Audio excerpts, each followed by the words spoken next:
Hello, this is Chris from Team Phoenix and welcome back to the channel. So in this video I just wanted to talk about the recent case of Natalie Jones from Georgia. Now, after being missing for just over 3 months, Natalie's body was discovered a few weeks ago in her vehicle, but there's still a lot of mystery surrounding her disappearance and her body being found.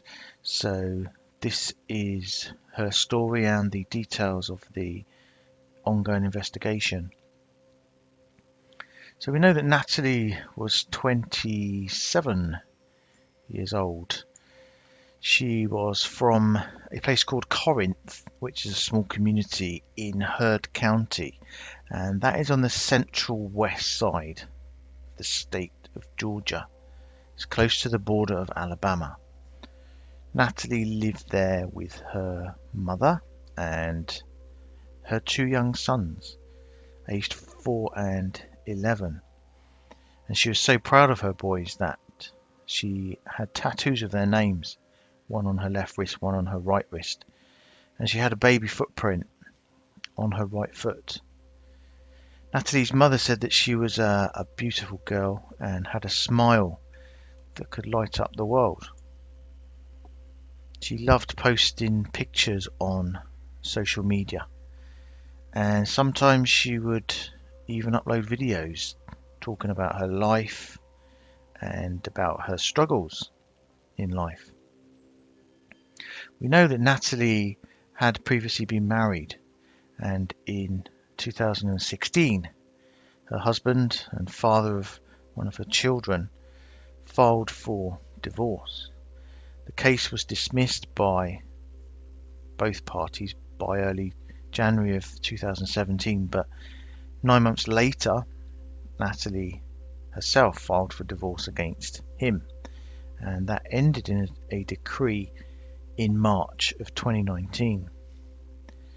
Now, we also know that Natalie was involved in a rather contentious custody battle over one of her children, even to the level where she was reportedly quite recently receiving threatening messages.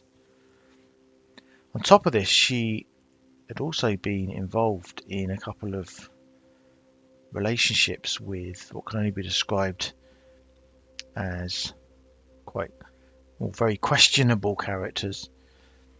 There was one guy that she actually had to have a family violence protection order against, and her last boyfriend, Jonathan Lawrence, was actually accused of hiring a hitman to murder a Troup County deputy, believe it or not.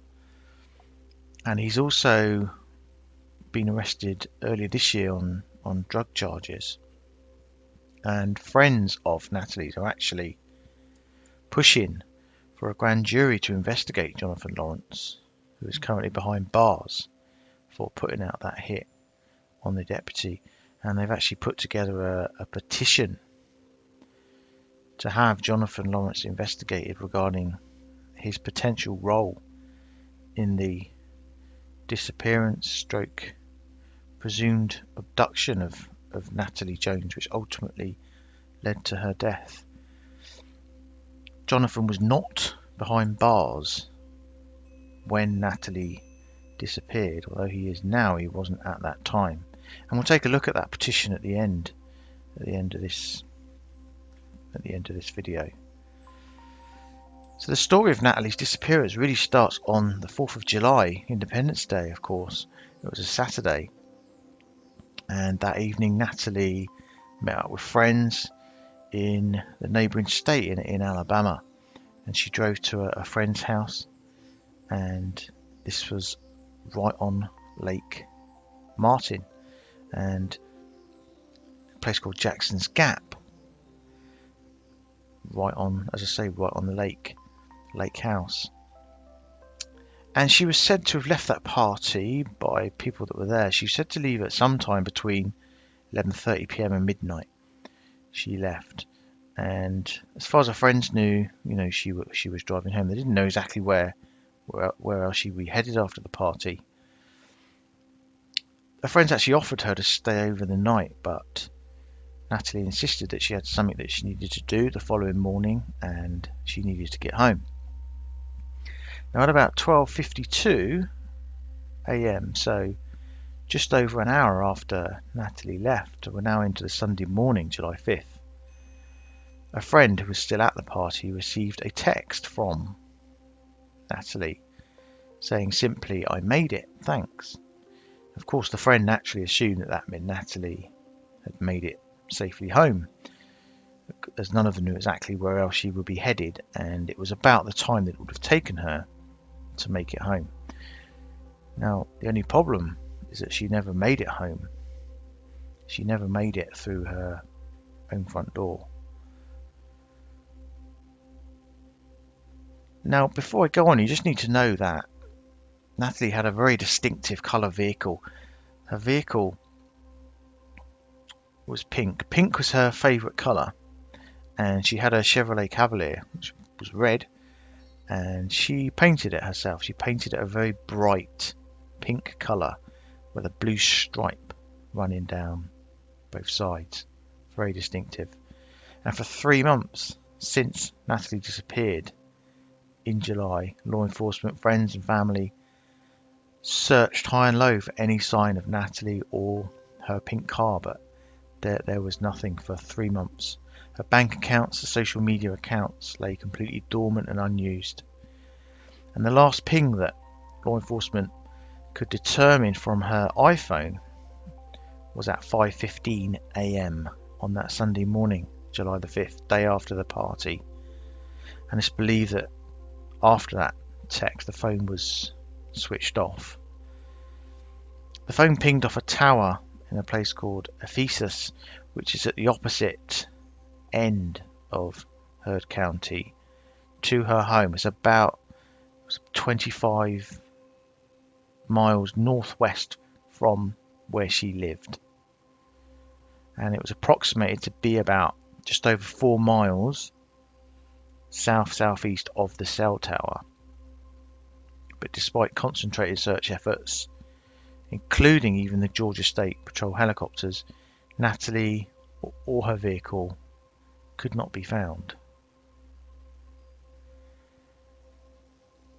But on evening of October 6th, a couple of weeks ago, we now know it happened to just be a man who was asked by the landowner to clear the brush and bushes on that particular piece of land, who discovered Natalie's pink vehicle.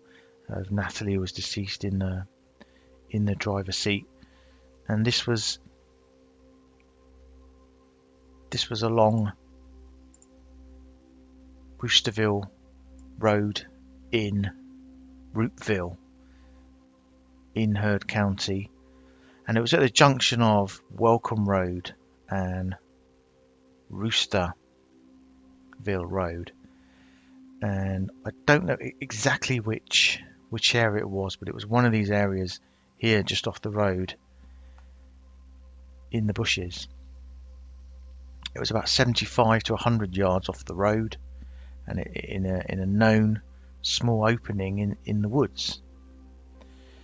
According to law enforcement, there is apparently an old wooded path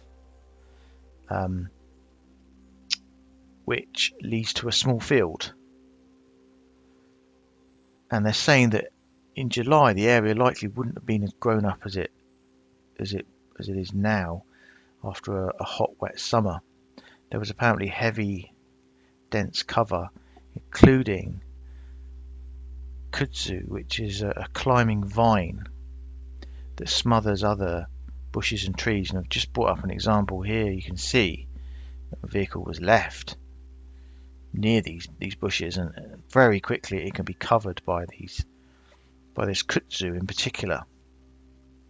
As I say, it's like a climbing vine, and it was all around the car.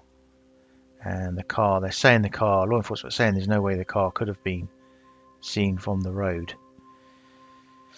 And coincidentally, the car was found just over 4 miles east of the mobile tower, which picked up her last phone ping.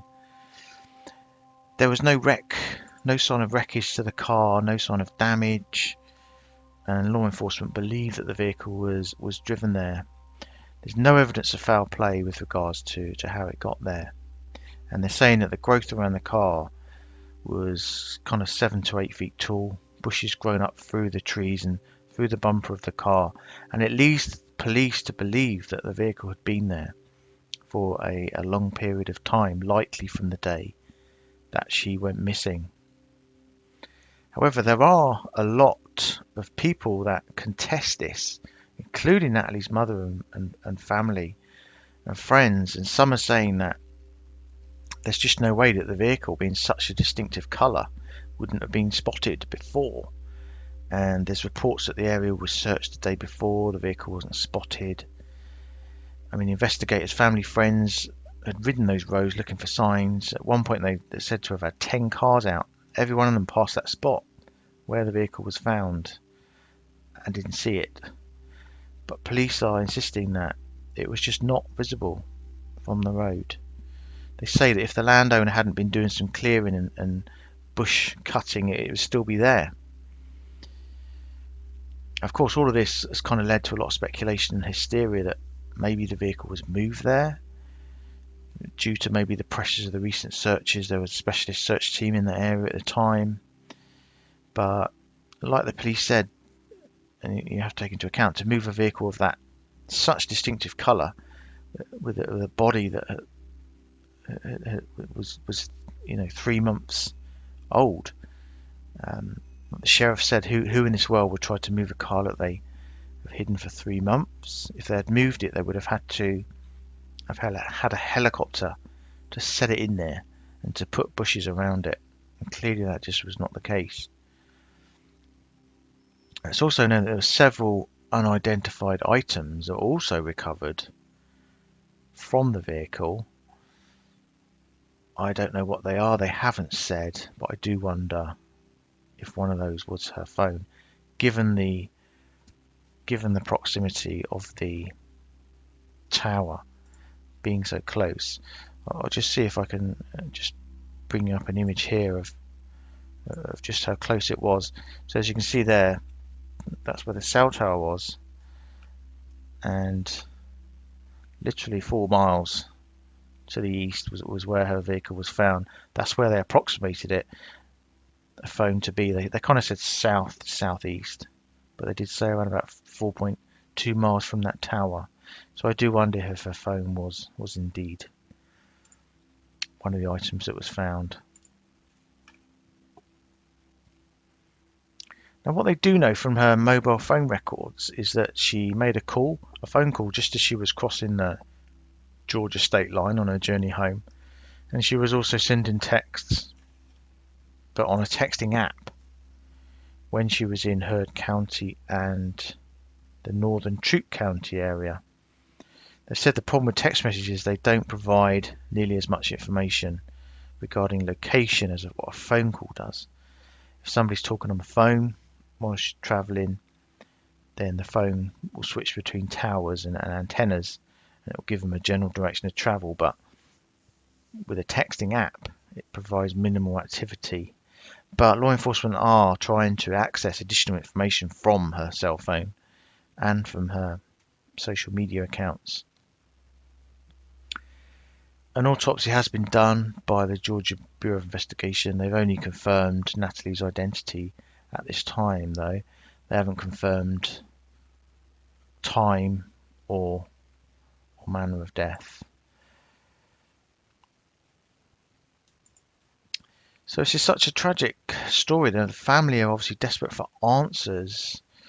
They do not believe that Natalie would ever abandon her children. The sister says she would never intentionally vanish. She was happy, she was hopeful for the future. Now, there were previous reports that Natalie may have been bipolar or may have had schizophrenia, but and people said she may not have been on the medications when she vanished, but her family have said that although she was diagnosed with those conditions, she has not been prescribed medication for them. And the family say that her actions and temperament around the time of her disappearance do not lead the family, or from our understanding, the authorities, to believe that it is a factor in her disappearance. So just what happened to Natalie?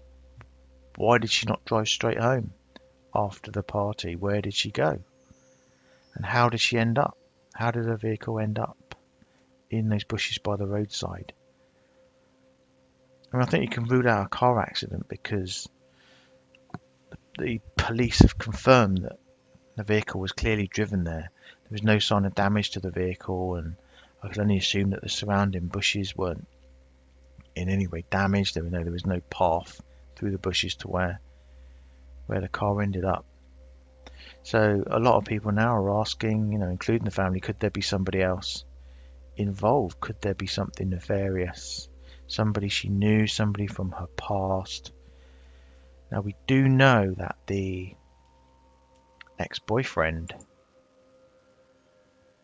was out of prison on bond at the time of her disappearance, but he was said to be wearing an ankle monitor, and the police have confirmed that the people in charge of this monitor have said that didn't show him anywhere in the area that Natalie and her vehicle were found. Apparently he's still a person of interest in this case, but he is not a suspect. But with the history of custody battles and protection order, it does make you wonder, doesn't it, if there is more to this story, more to Natalie's story. So just going back to the petition that I mentioned at the start of this video, as I say, this is put together by friends of Natalie's, and it's clear that they believe that there is far more to Natalie's story, and they actually believe, along with family as far as I understand, they believe that Natalie was possibly abducted and her body was dumped where she was found. And if we just have a look at this petition, it's got nearly 3,500 signatures, aiming for 5,000, and it's called Justice for Natalie Jones. I'll put a link to it below so you can read it yourself. But they're actually putting this forward to Judge Nina Maquette Baker as an elected official to request the assembly of a Georgia grand jury via this petition to look into the role that Natalie's ex-boyfriend Jonathan Lawrence played in her potential disappearance stroke presumed abduction, and the role of any other people who may be associated with Jonathan Lawrence. And the main key points on here, this one's important to mention. It says the puzzling role that Jonathan Lawrence's attorney's family connections to the Georgia governor has played in the investigation of Jonathan Lawrence for drug trafficking, threatening a witness, arrest for plotting to kill law enforcement, and the pursuit of the abductor to Natalie Jones. And the main points they assert in this petition are: 1. On the date of Natalie Jones' disappearance, it was well known to law enforcement that her ex-boyfriend, who she had met with the day prior, who was a prime witness in his drug trafficking case, who lived but a scant mile from his home, who he contacted the day of her disappearance, should have been considered a prime person of interest. 2. Within 10 days of Natalie Jones' disappearance, the same Jonathan Lawrence had his bond revoked for threatening a witness, also an ex-boyfriend to Natalie. Over the same weekend, Natalie vanished. 3. Monitoring company records show Jonathan Lawrence had not adhered to the judge's instructions regarding strict limitations on his travels.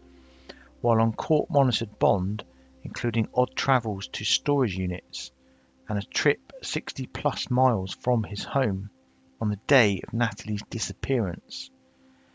Number 4. Even in jail, Jonathan Lawrence was then arrested for plotting and soliciting the murder of a law enforcement officer, a potential witness like Natalie, known to Natalie, in Jonathan Lawrence's drug trafficking case, showing his inclination to use court-ordered confinement as an alibi and his ease of moving to solicitation to cover up intentions and complicate investigation.